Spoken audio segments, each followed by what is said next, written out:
Joel Hoekstra. I'm the editor of Minnesota Monthly Magazine. We're here today with Dr. Patrick Yoon from the Hennepin County Medical Center, and we're talking about bones. Dr. Yoon is an orthopedic surgeon, and we're happy to have you here today.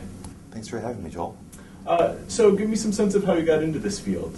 You were in medicine to begin with, and what attracted you in particular to bones? Well, you know, like a lot of people in my field, I kind of grew up with a family member that was involved in medicine, and all my life I was kind of told that I'd go into medicine, and the little secret they don't tell you is once you get there, a lot of the stuff is really boring. So I kind of went through all my rotations, didn't like this, didn't like that. I found that the only thing I really liked when I came around to trying it was orthopedics. Once I rotated through that and saw what it was all about, it kind of struck me and I got the bug. Did you ever break a bone growing up, playing sports, doing something, climbing a tree? You know, a lot of us that are in this field are accomplished athletes. I'm not. But so all I can say is the only bone I've ever broken was the tip of my middle finger when I caught it in a door in college. So unlike the typical story of orthopedic surgeons that are big athletes in collegiate and the pro level, previously I unfortunately was not. Tell me about a situation recently in which a patient came in with a particular problem, you were able to help them out, and it was very satisfying for you. Well, it's funny you mentioned that. Just earlier today I saw in the office a young woman that had injured her ankle on the job about 5 years ago. And I've been in practice just for about 5 years, and she was one of the first patients I'd ever operated on. I saw her today for her 5-year follow-up, and she was doing real well, so that was real gratifying. What did she say about it? She was actually very thankful and very appreciative and happy and ready to move on with the rest of her life. Good. I confess I'm a runner. What is the problem that I'm most likely to have? What problems do runners have most commonly?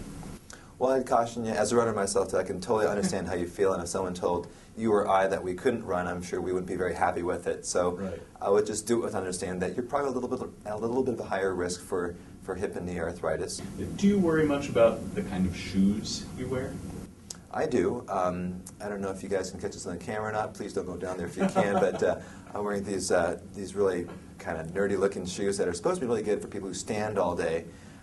It raises your heel just a touch, curves your back a little bit into what we call lordosis, where your tummy's pooching forward. So for people who stand all day, that might be something that's good.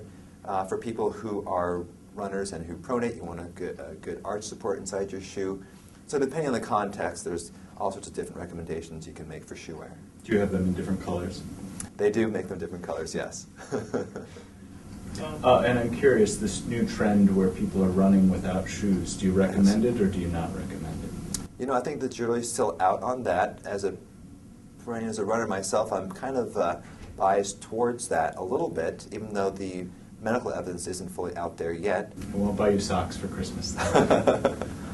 Well, thank you so much for talking with us. I appreciate it. It's my understanding that you're going to be part of the Minnesota Monthly's Downtown Dinner Health Series as well on April 13. Tell people what you'll be talking about. Well, it'll be basically a broad overview of dental topics and orthopedics, namely how to keep your bones and joints healthy and what's new on the horizon for upcoming treatments for keeping our bones and joints healthy. And it'll be at 7 Restaurant on April 13th. Excellent. Good. And people can read a little bit more about the series in general and what will be coming out not only in April but beyond that in a new issue of Minnesota Monthly. Thank you so much. Thanks, Joel. It was a lot of fun. Yeah, appreciate you doing this. Good. We'll see you on April 13th, Joel. Yeah. Are you coming? Cool.